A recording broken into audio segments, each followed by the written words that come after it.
What did Captain Picard refuse to do, which one of Shakespeare's most popular characters does do? And why does it make me hate one of his most popular plays? I'll show it to you in this video.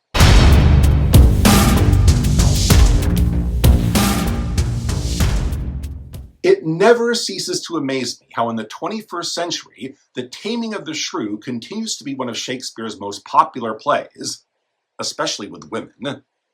I suppose it's because it contains in Catherine a great female character, but when you consider just what message that female character is sending for the play's theme, it remains baffling.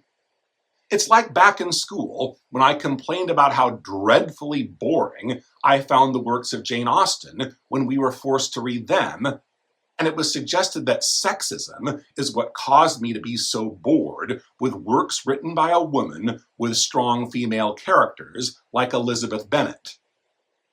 But when you consider what the dramatic objective of those strong characters is as their highest ambition in life, to ingratiate their way to a good husband whom they're going to live the rest of their lives vicariously through, you might want to reconsider whether Austen's lovers or haters are the ones being sexist.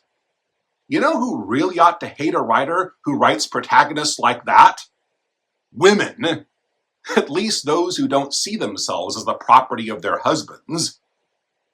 And it's the same with Shakespeare's heroines. Many people debate just what Shakespeare's politics would be if he were alive today. And scholars could spend many lifetimes debating passages that could be argued to apply to contemporary political conflicts, and which side he would likely be on. But most of the time this is a waste of time, as even with the most controversial issues, he refuses to take one side exclusively. Even in the history plays that pit his own country against France, he makes sure to include scenes that show the French and their point of view.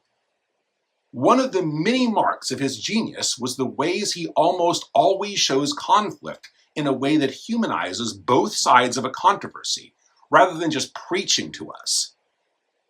But Catherine's final monologue, "I am ashamed that women are so simple," is a very clear exception to this, as the role of women in society is one contemporary issue where the bard's writings do make it pretty clear where he would stand on them were he alive today.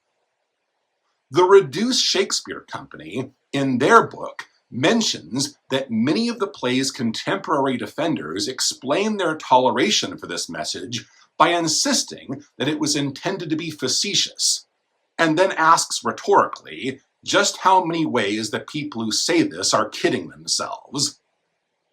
I couldn't agree more. But what I hate about this play the most is not just that Petruchio ultimately succeeds in getting his wife to believe in this message, but the scene that shows the way he tests how successfully he has broken her will and gotten her to accept this message by testing her ability to agree with him when he says things that are obviously wrong.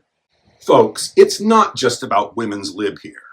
This is about oppression in general, oppression that applies to any marginalized group in society, and which is being celebrated here. I don't care if it's men oppressing women, white people oppressing colored people, Gentiles oppressing Jews, rich oppressing poor, or whatever injustices we all know have been perpetrated throughout history and continue to be perpetrated to this day. For the oppressor to achieve total control over the oppressed, it is always essential that he or she succeeds in breaking their will and getting them to simply agree that the oppressor is always right, even about apolitical issues that don't really matter. Consider this.